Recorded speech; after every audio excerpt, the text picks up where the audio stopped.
lá.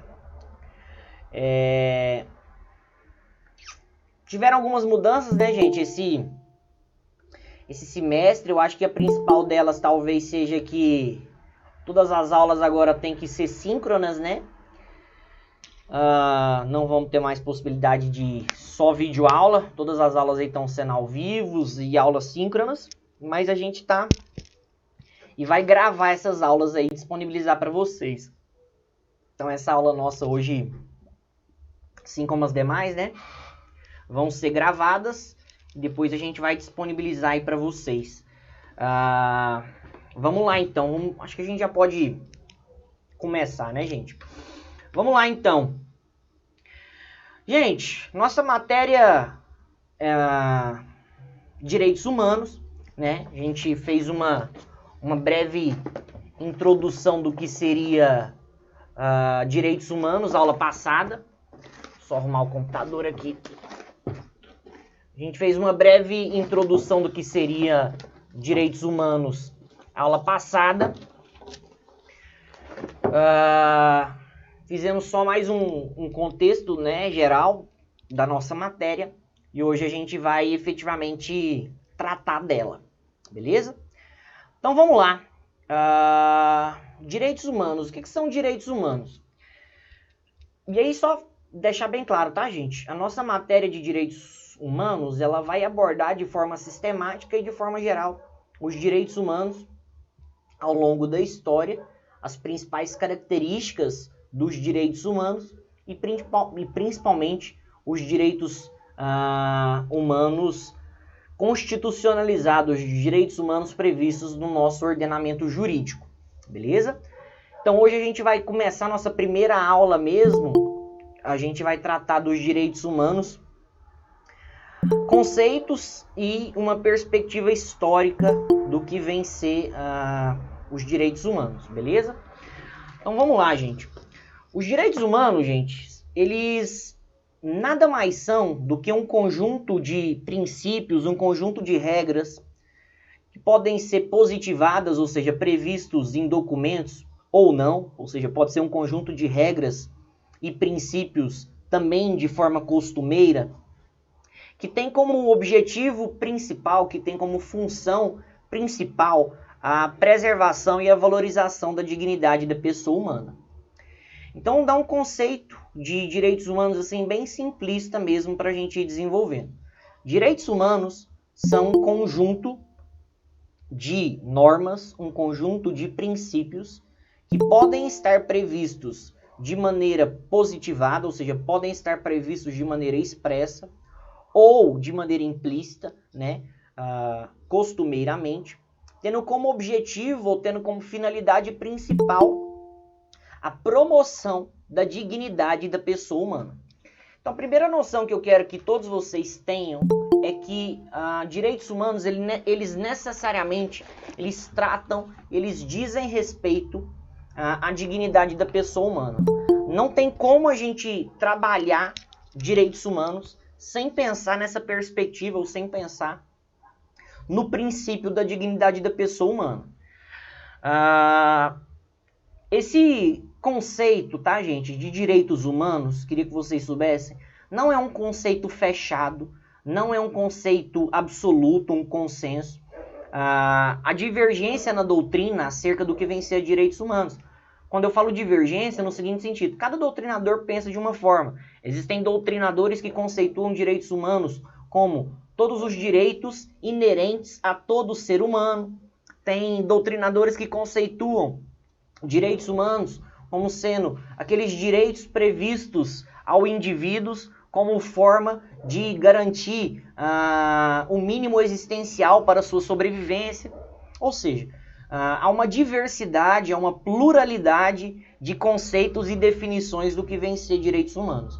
Mas, de maneira geral, o que a gente vê como ponto central e como ponto em comum é que direitos humanos, necessariamente, eles dizem respeito à dignidade da pessoa humana.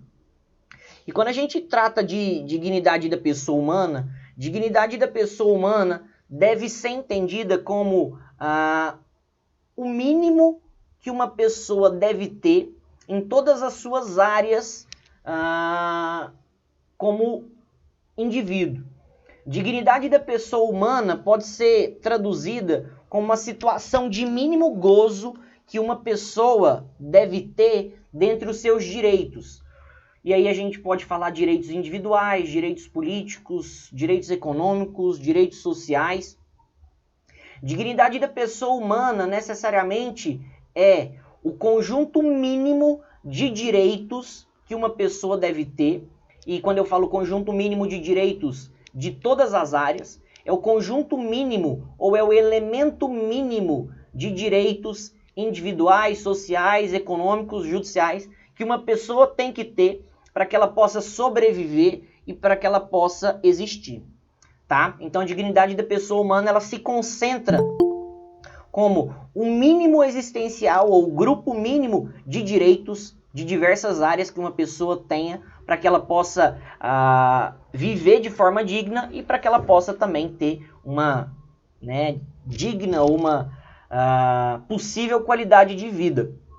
A gente não vai entrar tanto nisso, mas é algo que vem do direito constitucional. Quando a gente fala do direito à vida, há duas formas de se entender direito à vida. Direito à vida pode ser direito a viver, direito a existir, mas direito à vida também pode ser entendido como o direito a viver de maneira digna, né? Direito a viver de maneira adequada. Então, a dignidade da pessoa humana, ela envolve justamente esse sentido. Dignidade da pessoa humana é o mínimo existencial que uma pessoa tem que ter em relação à seara de direitos para que ela possa viver de maneira digna, para que ela possa viver de maneira adequada. Beleza?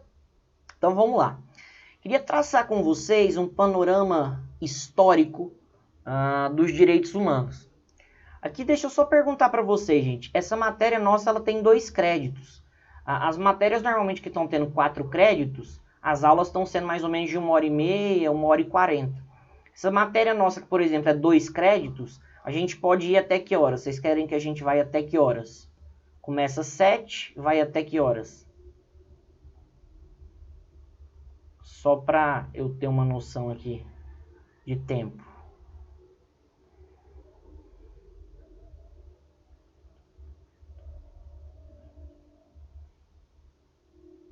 Gente, pessoal, dá um feedback aí.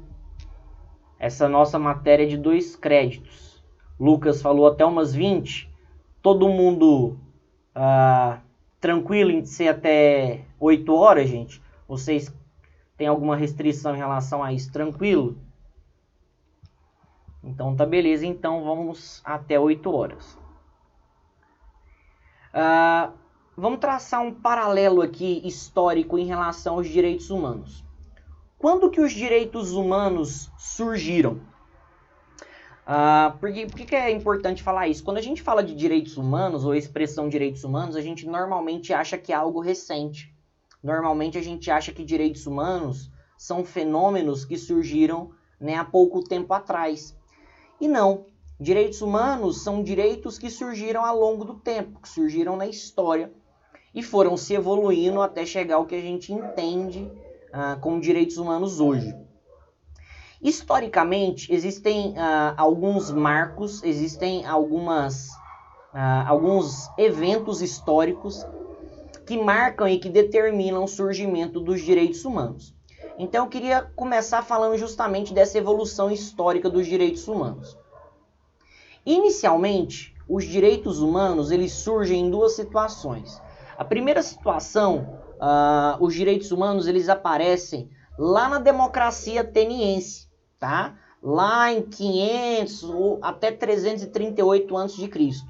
Então, a primeira época, ou o primeiro marco de surgimento dos direitos humanos diz respeito à democracia ateniense, lá em Atenas, na Grécia.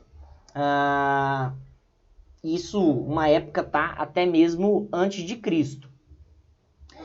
E também, outra situação também que marca ou que determina o surgimento dos direitos humanos é em relação à República Romana, tá? Em relação à República de Roma, também antes de Cristo, mas um pouco mais para frente, né, do ano 500 até 27 mais ou menos antes de Cristo.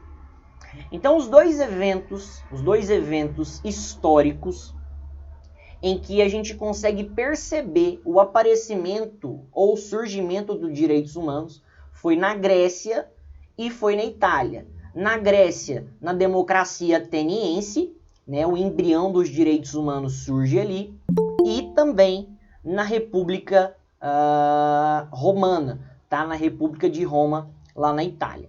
Como assim? Como que os direitos humanos surgem nessa época? E aí é importante a gente fazer esse traçado histórico. Nessa época, gente, o governo dos países era um governo totalitário, era um governo absoluto. Lembrando, tá, gente? Nós estamos falando de uma época antes de Cristo, né? Então a gente está falando aí de Idade Antiga, tá? Nós estamos falando de Idade Antiga, nem Idade Média tá, gente?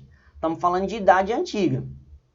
Nessa época, quem dominava e quem controlava a sociedade eram os reis, eram as rainhas, era a realeza, né? Nessa época, o Estado era concentrado, o Estado era representado pela figura dos monarcas. E quando a gente fala os monarcas, tá, gente? A gente está falando da monarquia. A gente está falando justamente as pessoas reais, né? O Império Real. Então, um rei, uma rainha, um príncipe. Então, nessa época, não existia a figura institucional do Estado. Nessa época, o Estado era justamente a própria realeza. Nessa época, o Estado era concentrado nas mãos do rei. O Estado era concentrado nas mãos dos monarcas. Era concentrado nas mãos da monarquia. E era justamente a monarquia que determinava e controlava tudo o que viria a acontecer na sociedade. Beleza. Surge, então, a necessidade de se limitar o poder dessa monarquia. Surge, então, a necessidade, tá, de limitar esse poder público em prol da sociedade, em prol dos governados. Para que a monarquia tivesse o seu poder diminuído, o seu poder restringido, era necessário que o povo tivesse institucionalizados os seus direitos. Para que a monarquia pudesse parar de governar, para que a monarquia parasse de mandar e desmandar, era necessário que surgissem direitos que garantissem voz ao povo. E os direitos humanos surgem justamente para isso. Os direitos humanos, eles têm como função inicial limitar o poder da monarquia, limitar o poder público, justamente possibilitando ou dando condições para que o povo, para que a sociedade pudesse ter direitos. Vamos lá, democracia ateniense. A democracia ateniense era marcada justamente por duas características. Primeiro, a preeminência de leis, tá? A existência de várias leis, e também era marcada pela participação direta dos cidadãos. Então a democracia ateniense, os direitos humanos em Atenas, eles surgem em duas situações. Primeiro, pela quantidade de leis que existiam na época e também pela participação direta dos cidadãos na política da sociedade. Então os direitos humanos na Grécia, eles aparecem de duas formas. Eles aparecem com o surgimento ou com o estabelecimento de leis que garantissem uma atuação mais limitada e mais restrita do Estado. Ou seja, na Grécia existia a previsão de leis, existia a previsão de um corpo normativo. E o que isso gerava? Isso gerava respeito dos monarcas, respeito dos governantes ao mandamento legal. Ou seja, existirem leis na época, ou leis serem criadas na época de Atenas, faziam com que o Estado ele ficasse subordinado ao mandamento legal. A existência de leis à época era uma evolução muito grande, porque fazia com que o Estado tivesse que agir e atuar sob o mandamento legal, ou seja, subordinado ao que a lei determinava, podendo também, né, até acontecer um controle popular justamente disso. Outra situação que marcava os direitos humanos em Atenas era justamente a participação direta dos cidadãos, era a participação direta dos atenienses na vida política da sociedade. Esses atenienses, né, os cidadãos de Atenas, eles compunham a Assembleia, e essa Assembleia era um órgão político responsável por tomar decisões importantes e relevantes ali na sociedade. Ou seja, a população em Atenas, ela participava diretamente da política. O cidadão ateniense, ele tinha condições de participar ativamente da política. Além de eleger os governantes, o povo poderia participar diretamente, fazendo parte da Assembleia. E aí poderia julgar os próprios governantes e também, e principalmente, tomar decisões fundamentais e importantes para a política ali da sociedade. E aí eu até faço um paralelo, importante a gente perceber isso. A gente vê isso hoje na nossa Constituição Federal, lá no artigo 2º, que fala que todo o poder emana do povo, que o exerce por meio de seus representantes ou diretamente nos termos dessa Constituição. Ou seja, percebam que algo na Idade Antiga é visualizado hoje. Ou seja, lá em Atenas ocorre o que pode acontecer hoje no nosso Brasil, que é a chamada democracia semidireta ou participativa. O povo ele pode eleger os seus representantes para os representarem politicamente, mas existem situações em que o povo pode participar da política diretamente. E aí, como exemplo, nós temos o plebiscito, o referendo e a iniciativa popular. Beleza? Vamos lá. Falei da democracia ateniense, né, em relação aos direitos humanos. Agora vamos falar sobre a República Romana.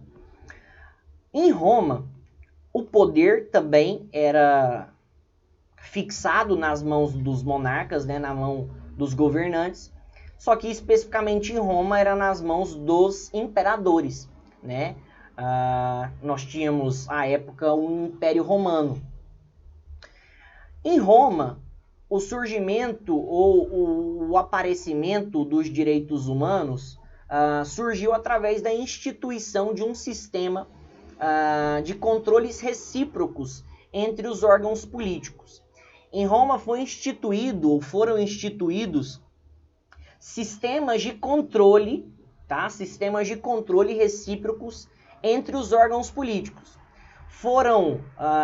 Vou até dar um exemplo aqui para ficar mais claro. Sabe o que a gente entende hoje em direito constitucional como teoria dos freios e contrapesos?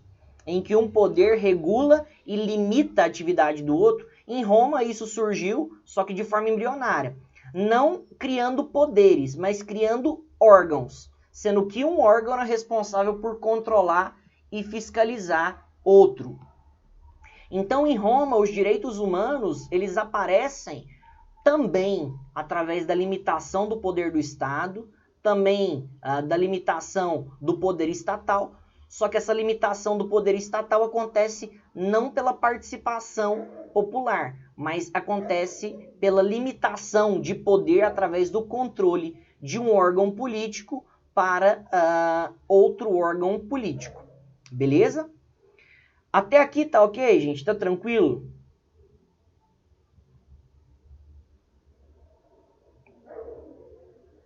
Beleza? Tá dando para acompanhar aqui essa evolução histórica? Então tá beleza, vamos lá então. Esses foram os 2 primeiros eventos históricos que a gente teve para o surgimento dos direitos humanos. E quem estiver anotando, quem estiver acompanhando, eu queria que vocês anotassem quais que são esses eventos históricos, que a gente vai falar um pouquinho de cada um deles. Os dois primeiros eventos históricos, então, foram esses que eu falei. Democracia ateniense e República Romana.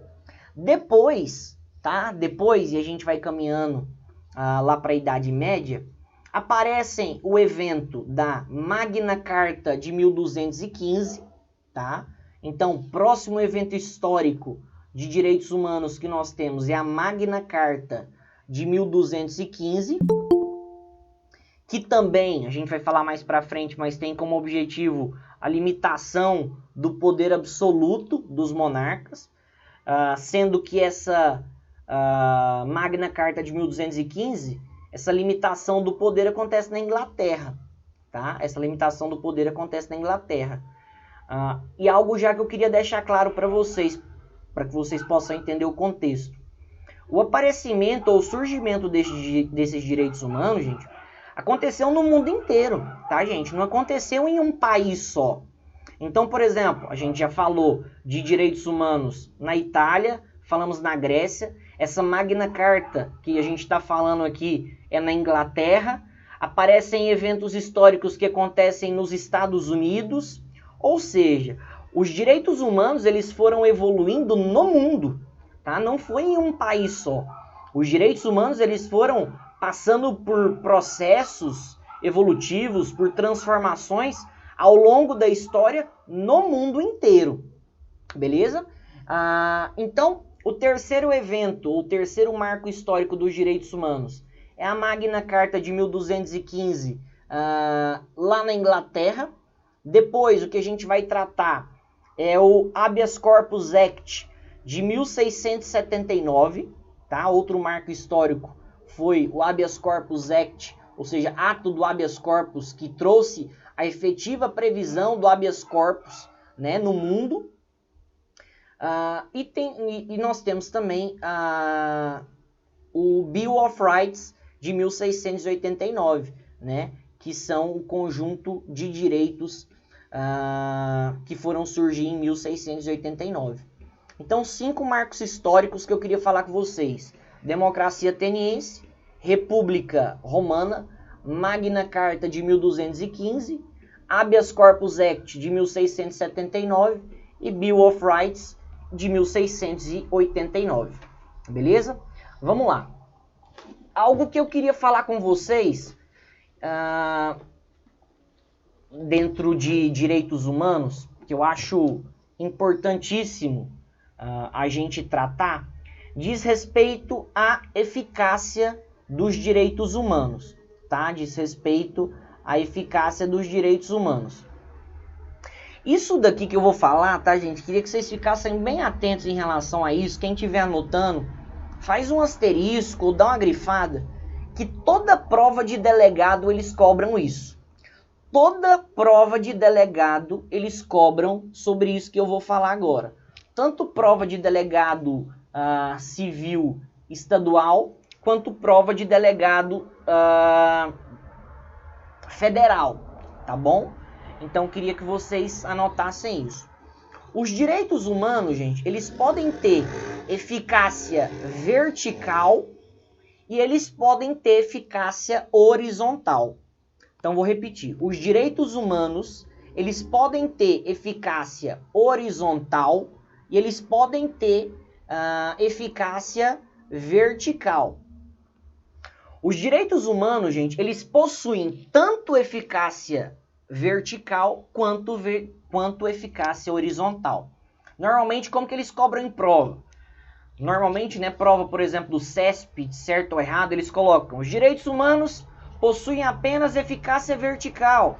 Ou eles colocam: os direitos humanos possuem apenas eficácia horizontal.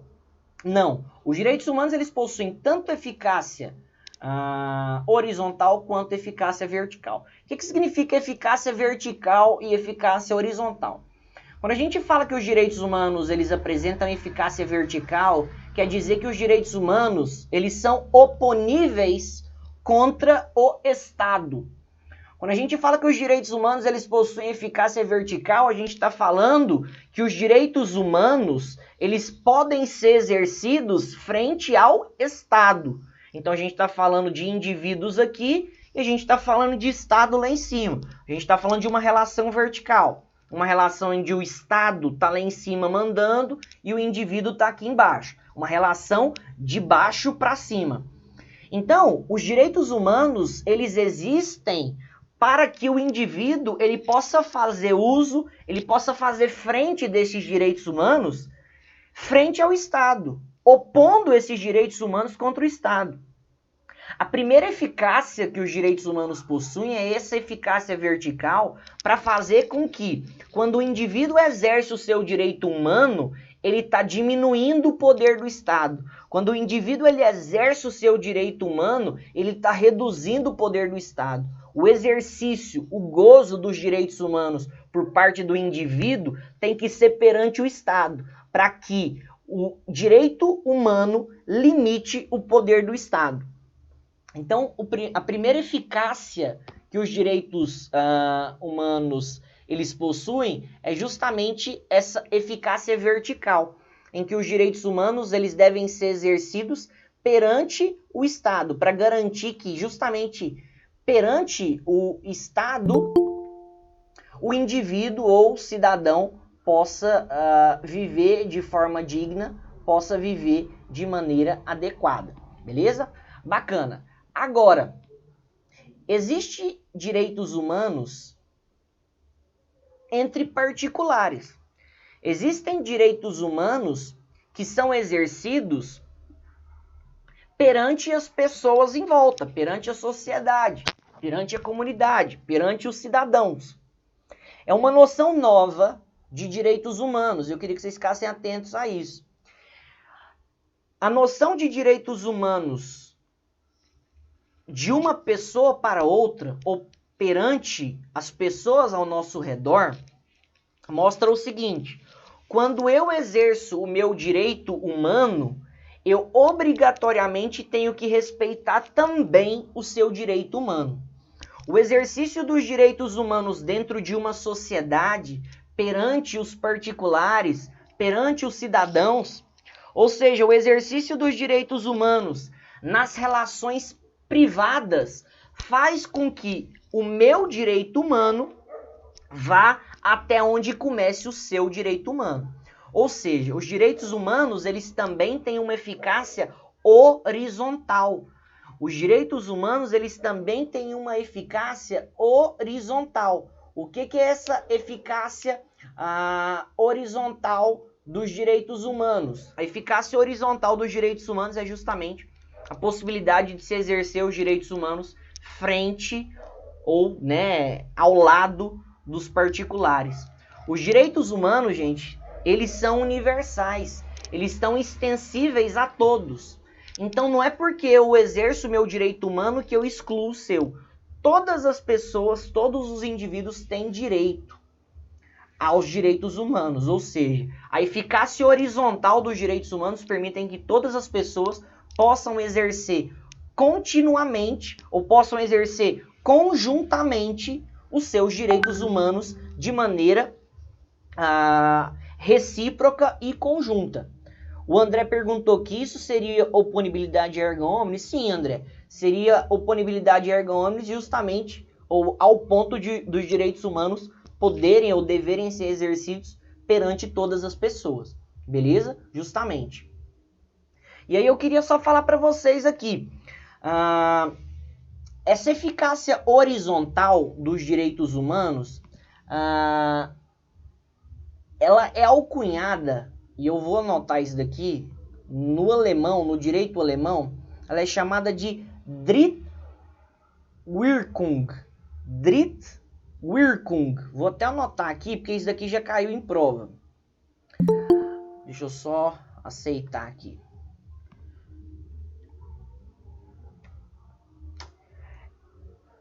Essa eficácia horizontal dos direitos humanos, ela é chamada na Alemanha, e vem do direito alemão, com essa nomenclatura aqui, tá, gente? Drittwirkung. Não sei como é que é a pronúncia certinha em alemão, mas pronunciando de acordo, com as letras é Drittwirkung. que diz respeito à eficácia horizontal dos direitos humanos. E muitas vezes eles perguntam em prova se essa Drittwirkung diz respeito à eficácia horizontal ou se diz respeito à eficácia vertical. E essa Drittwirkung, né, que foi feita na Alemanha, diz respeito justamente à eficácia horizontal. Então, vamos lá. Direitos humanos, então, eles possuem dois tipos de eficácia. Eficácia vertical, perante o Estado, e eficácia horizontal, perante os cidadãos. Vamos continuar aqui, vamos avançar para a nossa matéria. Até agora tem alguma dúvida, gente? Tem algum questionamento, alguma dúvida? Dá um feedback aí.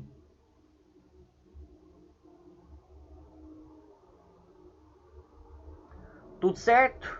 Tranquilo? Então, beleza. Vamos lá, então. Nós temos, gente... O Sav perguntou, vai ter slide ou algo nas próximas aulas? Sav, eu já postei no nosso... Eu postei lá no AVA já o material complementar em PDF dessa nossa matéria, tá?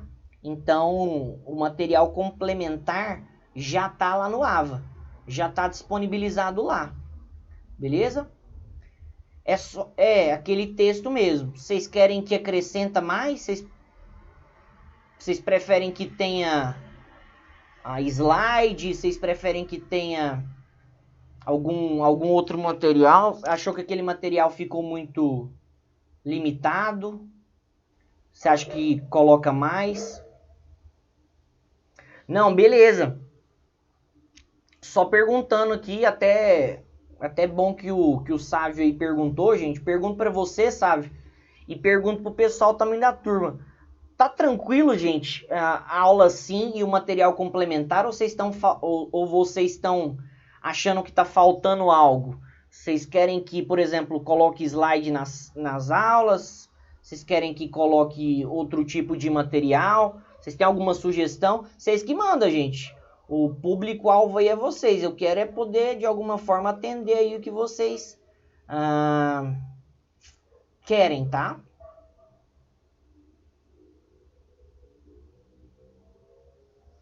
Beleza? Então, qualquer coisa aí vocês vão me falando aí, qualquer sugestão, vocês vão me falando. Vamos lá. Dito ou falado, né, tratado dessa evolução histórica, é preciso a gente perceber o seguinte, gente. Como eu falei no início da aula, o que a gente entende hoje do que vem a ser direitos humanos não é a mesma coisa do que foi evoluindo historicamente há tempos atrás. Hoje nós temos um conceito mais contemporâneo dos direitos humanos. Percebam que a gente tratou de direitos humanos na Idade Antiga e Idade Média. Hoje nós temos um conceito moderno, nós temos um conceito contemporâneo dos direitos humanos. E essa conceituação moderna e contemporânea dos direitos humanos, ela ocorre justamente, ou vamos colocar aqui de maneira principal, por causa do surgimento da Declaração Universal dos Direitos Humanos. Beleza? Um documento importantíssimo, um marco histórico para que os direitos humanos ficassem fixados na humanidade ou na idade contemporânea, foi justamente a Declaração Universal dos Direitos Humanos. O que foi essa Declaração Universal dos Direitos Humanos? Alguém sabe o que foi essa Declaração Universal dos Direitos Humanos, gente? Alguém tem uma ideia?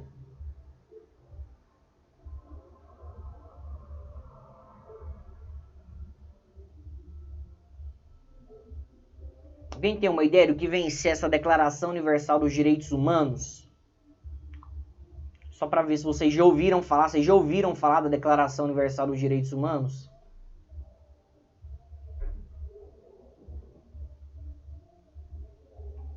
Não. Beleza, vou fazer um contexto histórico aqui, isso não é da nossa matéria, mas para que vocês pudessem ou possam entender o que vem ser essa Declaração Universal dos Direitos Humanos. Nós tivemos a Segunda Guerra Mundial, que terminou em 1945, né? Nós tivemos a Primeira Guerra Mundial de 1914 a 1918, Segunda Guerra Mundial de 39 a 45. Depois da Segunda Guerra Mundial, o mundo ele se viu, né, totalmente arrebentado, né? Na Segunda Guerra Mundial foi um baque muito grande para toda a humanidade. Principalmente com o aparecimento ali do nazismo e do fascismo, milhares de pessoas foram mortas, né, gente? Aconteceram mortes aí, verdadeiros extermínio de culturas, de povos, de pessoas. E o mundo se viu inteiramente dividido, né? O mundo se viu inteiramente dividido, sendo que, pensa num contexto de pós-guerra, nunca houve tanta violação de direitos humanos do que dentro de uma guerra. Numa guerra onde todo mundo está morrendo, um está matando o outro, um quer sobreviver, ninguém está nem aí para o direito do outro. Beleza, pois bem, embalado nessa ressaca pós-guerra e motivados por digamos assim, um mundo melhor, os países eles se reúnem e criam o quê? A ONU. Criam a Organização das Nações Unidas. Criam uma instituição que tem como base, tem como objetivo a preservação e a manutenção da paz mundial. A ONU, então, é criada através da Carta de São Francisco, ou Carta da ONU, em 1945. A ONU, então, Organização das Nações Unidas, é criada justamente com esse objetivo principal de unir os povos, unir os países e manutenção da paz mundial, beleza? Então, é importante saber esse contexto. Pós-guerra, a ONU é criada em 1945, beleza? Bacana. Depois da criação da ONU, em 1945, embalado por pela criação da ONU, os países tentando se unirem, eles decidem fazer o seguinte: olha, a gente tem que criar algum tipo de documento internacional que estabeleça de forma expressa e que valorize de forma expressa os direitos humanos. Essa ideia que nós temos na nossa cabeça, né, com a criação da ONU, essa ideia abstrata que a gente tem de paz mundial, ela precisa ser traduzida, ela precisa ser colocada no papel. Ou seja, buscando traduzir uma vontade de se valorizar, de estimular a valorização do indivíduo, a valorização da dignidade da pessoa humana, e buscando e tendo a necessidade de se regulamentar o mínimo de relações, ou buscando se regulamentar o mínimo de direitos, e aí entram direitos individuais, direitos políticos, direitos sociais, direitos econômicos, direitos familiares, buscando estabelecer o mínimo disso, os países decidem assinar ou realizar, né, fazer um tratado internacional com o nome de Declaração Universal dos Direitos Humanos, que vem ser quase que a lei geral dos direitos humanos. A Declaração Universal dos Direitos Humanos nada mais é do que um tratado internacional feito, elaborado, assinado pelos países, que busca estabelecer regras, princípios e diretrizes básicas para preservação, manutenção e valorização dos direitos humanos. Isso em 1948, tá? Isso em 1948. Depois da Declaração Universal dos Direitos Humanos, foram surgindo outros documentos, tá, históricos, que a gente vai falar mais para frente, né? Teve Pacto Internacional de Desenvolvimento Econômico, Social e Cultural de Nova York, em 1966, enfim. E essa concepção moderna, né, essa concepção contemporânea que a gente tem de direitos humanos, além da Declaração Universal dos Direitos Humanos, nós temos também através da Declaração dos Direitos Humanos de Viena, em 1993, tá?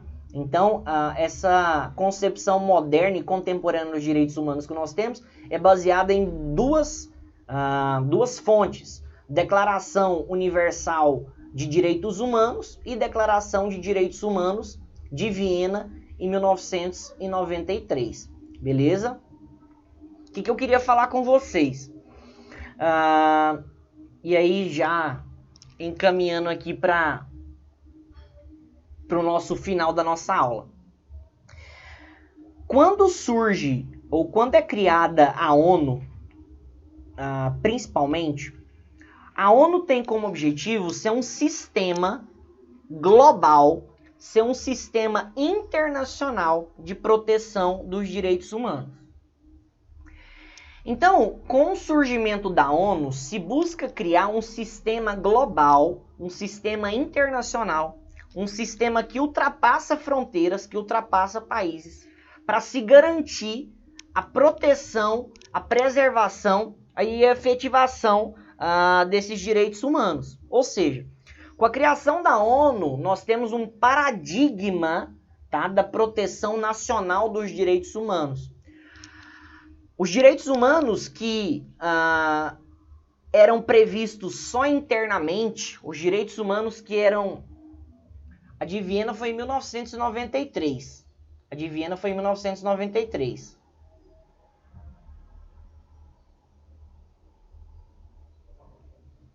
Beleza?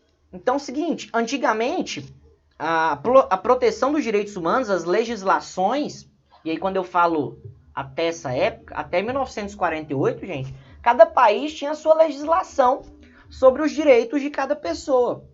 Com a Declaração Universal dos Direitos Humanos e principalmente com a chegada da ONU, um paradigma é quebrado. Peraí, não existe só direitos inerentes à pessoa previstos no plano nacional. Existem direitos também previstos no plano internacional.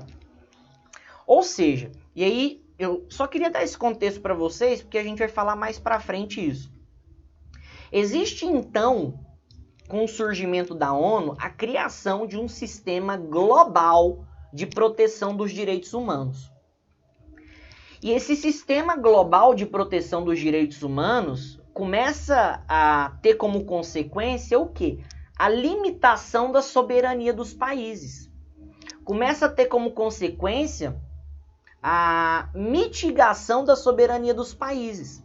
Porque quando você tem um sistema global de proteção dos direitos humanos, você está dizendo o seguinte: os países que assinam a Carta da ONU, os países que assinam a Declaração Universal dos Direitos Humanos, estão fazendo o quê, gente?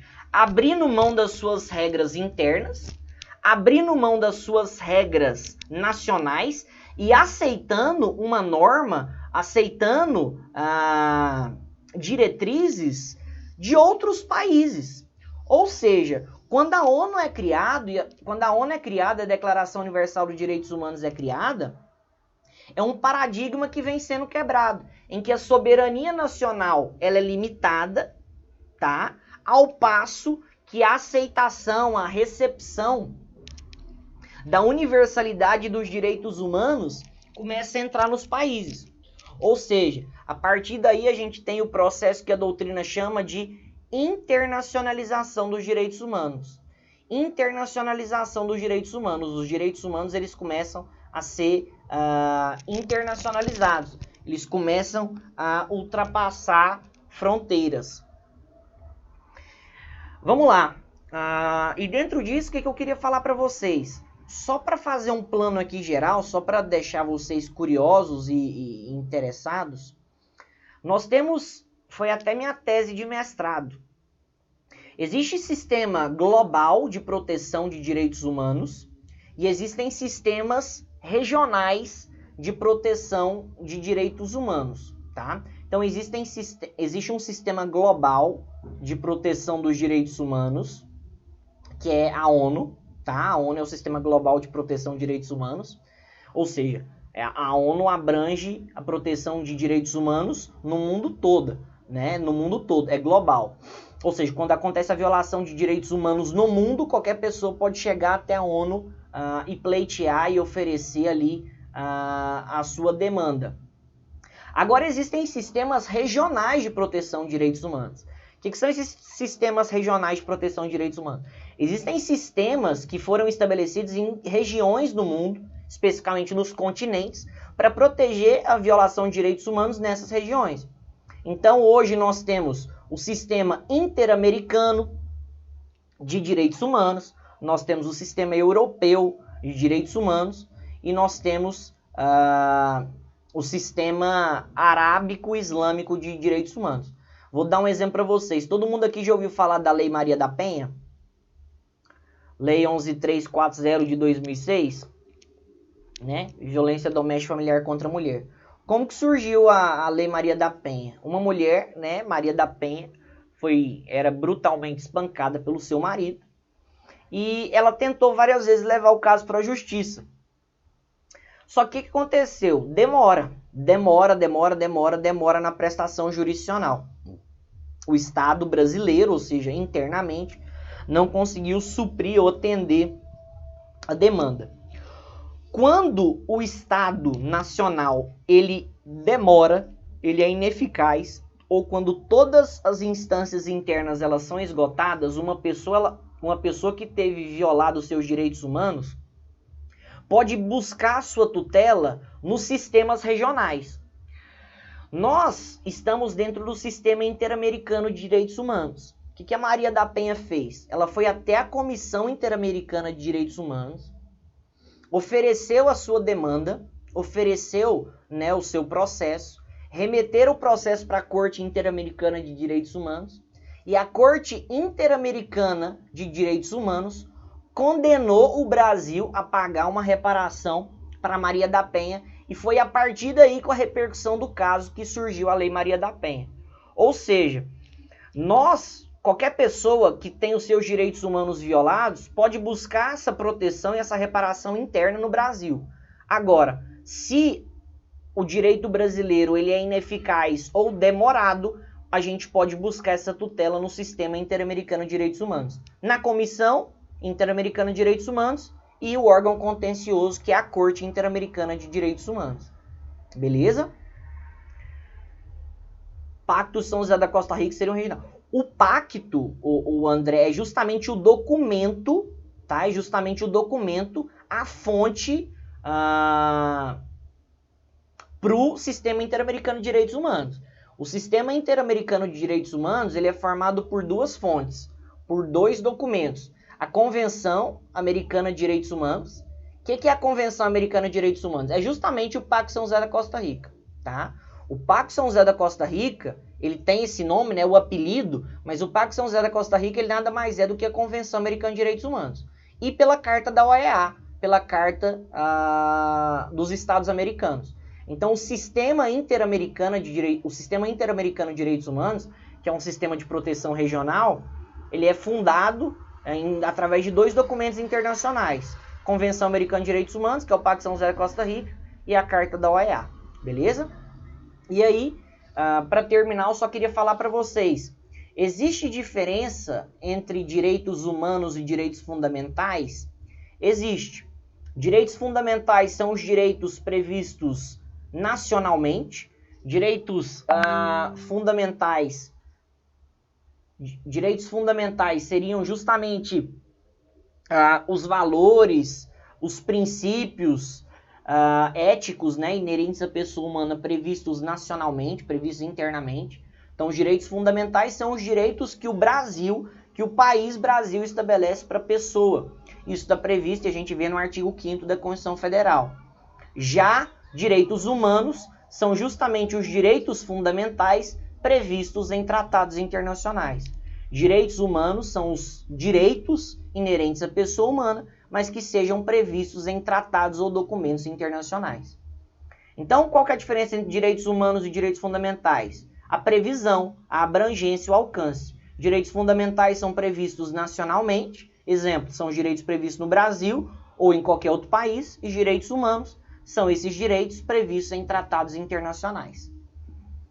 Beleza? Tranquilo, gente? Deu para compreender aqui a matéria? Deu para entender? Deu para contextualizar aqui e pegar? Tranquilo? Então tá beleza então, gente. Fiquem com Deus então. Deus abençoe, Deus ilumine. Bom descanso para vocês, excelente semana.